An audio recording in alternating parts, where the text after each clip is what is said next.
Assalamualaikum warahmatullahi wabarakatuh. Alhamdulillahilladzi an'amana bi ni'matil iman wal islam. Wassalatu wassalamu ala Muhammadin khairil anam wa ala alihi washabihi wa man tabi'ahum ila yaumil qiyamah. Asyhadu an la ilaha illallah wahdahu la syarikalah wa asyhadu anna Muhammadan abduhu wa rasuluhu la nabiyya ba'dah. Allahumma sholli ala Muhammad wa ala ali Muhammad. Bapak Ibu, para pendengar semuanya yang berbahagia, sore ini adalah kajian Muhammadiyah yang ke-5, insyaallah. Saya diberi untuk memberikan kajian yang pada sore hari ini saya beri judul untuk peningkatan kesabaran kita.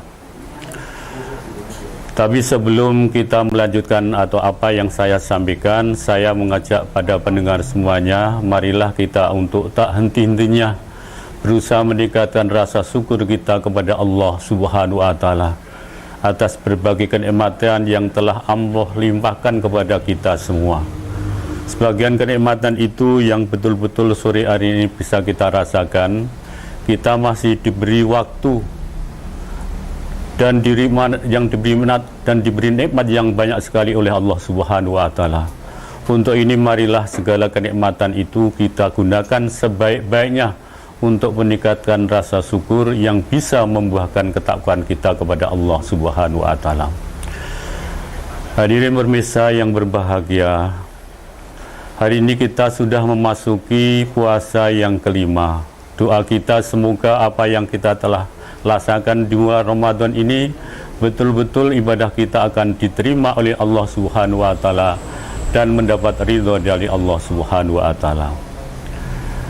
Semoga apa yang kita lakukan betul-betul akan berakibat atau punya makna kepada diri kita terutama dan khususnya kepada semua yang bisa mendengar pengajian pada sore hari ini. Puasa Ramadan adalah sebuah kewajiban yang kan Allah kepada kita semua. Setiap kita diberikan kewajiban oleh Allah Subhanahu wa Ta'ala. Semakin berat apa yang kita lakukan, tentunya banyak hikmah yang terkandung di dalam ibadah itu sendiri. Puasa Ramadan itu mempunyai beberapa hikmah, di antaranya karena kita puasa ini mengekang hawa nafsu dari mulai kita melakukan sahur sampai berbuka, insya Allah nanti berbagai pengekangan hawa nafsu kita lakukan, sehingga peningkatan kesabaran akan kita petik bagi orang-orang yang melakukan puasa Ramadan dengan sebaik-baiknya. Karena kesabaran itu menurut pendapat saya adalah merupakan yang sangat penting yang kita miliki dalam kehidupan kita sehari-hari. Apabila kita di dalam kehidupan itu penuh dengan kesabaran, insya Allah kehidupan kita akan tertuntun dengan kehidupan yang lebih baik di atas rel kehidupan sesuai dengan perintah Allah dan Rasulullah. Di dalam puasa Ramadan kita berusaha melakukan ibadah sebaik-baiknya, sehingga hikmah yang terkandung di dalam pelaksanaan ibadah Ramadan itu betul-betul akan kita miliki atau dimiliki kita. Insya Allah dengan demikian apabila kita melakukan ibadah, hikmah yang terkandung itu bisa tercapai.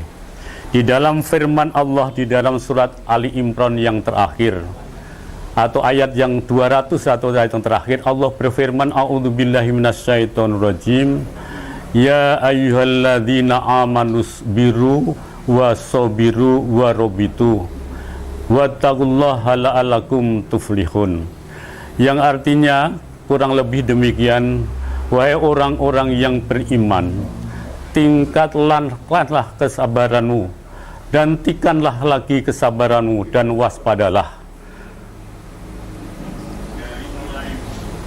Dan waspadalah, wahai orang-orang yang bertakwa, insya Allah akan beruntung. Di Di dalam kita melaksanakan kesabaran di dalam surat Ali Imran tersebut, kita diperintahkan 2 kali untuk meningkatkan kesabaran, bahkan kita dituntut untuk lebih waspada lagi. Karena di dalam kita melaksanakan kesabaran itu, memang hati kita, pikiran kita dituntut untuk betul-betul berwaspada.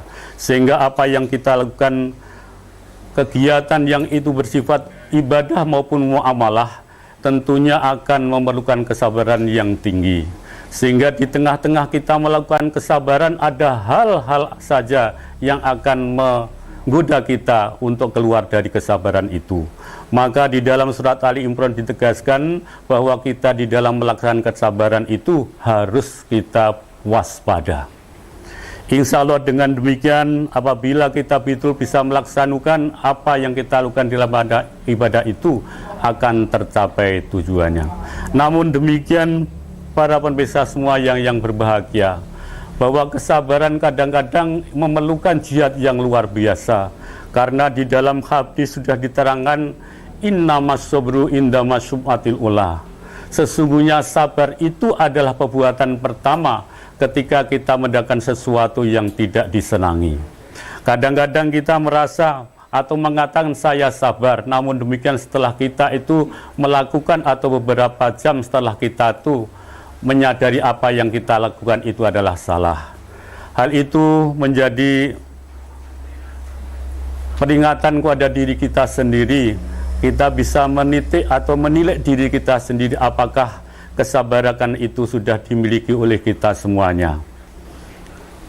Banyak di antara kita yang menyatakan dirinya sabar, tapi ketika mereka mendapat sesuatu yang kurang disenangi, secara spontan mereka, entah itu tindakannya atau ucapannya, itu menunjukkan sesuatu yang tidak menunjukkan orang-orang yang sabar. Untuk ini sekali lagi Bapak Ibu pemirsa semuanya, karena pada saat ini kita di tengah-tengah sesuatu atau situasi yang kurang menyenangkan, di tengah pandemi corona ini, kita dituntut dengan pikiran-pikiran yang penuh kesabaran. Semuanya kita gantungkan kepada Allah Subhanahu wa Ta'ala. Isalah dengan demikian kita akan ditolong oleh Allah Subhanahu wa Ta'ala.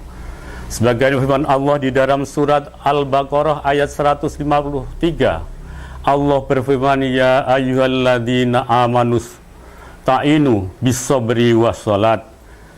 Wahai hamba-hambaku yang beriman, mohonlah pertolongan kepadaku dengan sabar dan salat.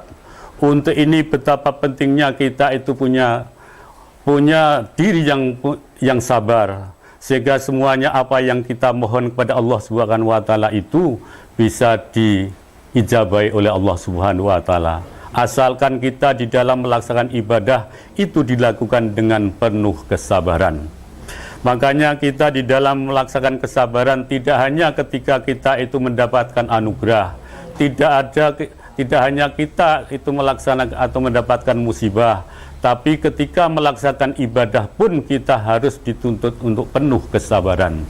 Makanya marilah Bapak Ibu pemirsa semuanya, di dalam kita melaksanakan ibadah di bulan Ramadan itu, kita lakukan ibadah itu dengan penuh kenikmatan. Semua ibadah adalah dimaknai dengan kebutuhan kita, bukanlah suatu kewajiban, tapi harus dimaknai bahwa semua ibadah yang diwajibkan itu adalah merupakan kebutuhan kita semua.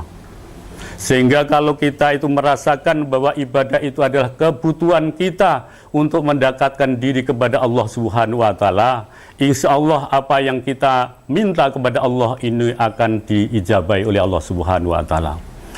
Kesempatan ini, puasa Ramadan tahun 1441 Hijriah ini hanya terjadi tahun ini. Setelah itu tidak ada lagi ibadah Ramadan tahun 1441 Hijriah.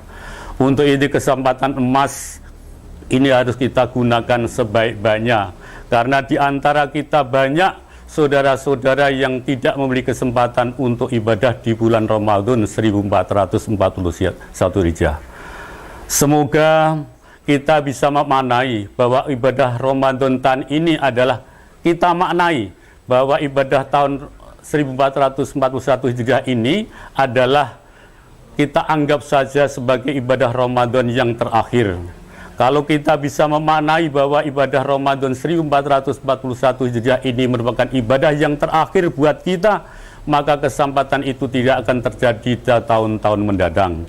Untuk ini marilah kita lakukan sebaik-baiknya. Insya Allah dengan demikian apa yang menjadi janji Allah. Di dalam hadis Rasulullah SAW menyampaikan, man soma Ramadana imanan wahtisaban ghufirallahu min man taqaddama min dambi. Apabila kita di dalam melaksanakan ibadah di bulan Ramadan ini, kita hanya mengharap ridha dari Allah Subhanahu wa taala, insya Allah dosa-dosa kita akan diampuni oleh Allah Subhanahu wa taala. Apalagi yang kita minta, apabila dosa-dosa kita sudah diampuni, insya Allah apa yang menjadi tujuan kita nanti setelah kehidupan yang kedua di dunia ini, akan kita lanjutkan kehidupan yang selanjutnya. Ini apabila semua dosa kita diampuni Allah Subhanahu wa taala, insya Allah kehidupan kita akan lebih baik di alam selanjutnya. Untuk ini marilah kita cermati, kita maknai bahwa ibadah Ramadan ini anggap saja merupakan ibadah terakhir buat kita semuanya. Tidak ada bekal yang lebih baik bagi kita selain kita peningkatan takwa kita kepada Allah Subhanahu wa taala. Makanya sebagaimana firman Allah yang saya bacakan pertama tadi, bahwa tujuan kita diwajibkan untuk melaksanakan ibadah Ramadan itu atau ibadah puasa Ramadan itu supaya kita bisa meningkatkan ketakwaan kita kepada Allah Subhanahu wa taala. Di dalam firman Allah surat Al-Baqarah 197, Allah berfirman, wa tazawwadu fa inna khairat taqwa. Sebaik-baiknya bekal atau sebaik-baiknya sangu ketika kita nanti akan kembali di hadapan Allah Subhanahu wa taala adalah takwa kepada Allah Subhanahu wa taala. Untuk ini supaya kita betul-betul mendapat bekal takwa yang sebaik-baiknya, tidak ada kata lain atau tidak ada kegiatan kecuali kita di dalam ibadah Ramadan itu kita laksanakan yang sebaik-baiknya. Apa yang saya maksud dengan kalimat sebaik-baiknya itu, sebagaimana pendapat sahabat Ali radhiyallahu an pernah menyampaikan demikian, bismillahirrahmanirrahim, kun indallahi khairun nas. Di hadapan Allah itu jadikan kita sebagai orang yang terbaik, sehingga apa yang kita lakukan, entah itu sholatnya, entah itu puasanya, entah itu kegiatan ibadah yang lain, hendaknya kita lakukan yang sebaik-baiknya, sehingga kita itu betul-betul menjadi golongan orang di hadapan Allah adalah golongan orang-orang yang terbaik. Kun inda nafsi syaronas, kalau kita di hadapan penilai diri sendiri, hendaknya kita merasa bahwa kita adalah orang yang terjelek di antara kita. Tapi kalau kita di hadapan orang lain, kun indanasi rajula minas nas, sehingga kalau di hadapan orang-orang lain, hendaknya kita merasa bahwa kita tidak ada lebih. Jadi semuanya sama di hadapan Allah Subhanahu wa taala, kecuali ketingkatan takwa kita pada Allah Subhanahu wa taala. Untuk ini sekali lagi pada pemirsa semuanya, kesempatan emas yang ada pada tahun ini, kita masih diberi waktu lagi, diberi kesempatan lagi untuk bisa beribadah di bulan Ramadan 1441 Hijriah ini, hendaknya mati kita gunakan sebaik-baiknya.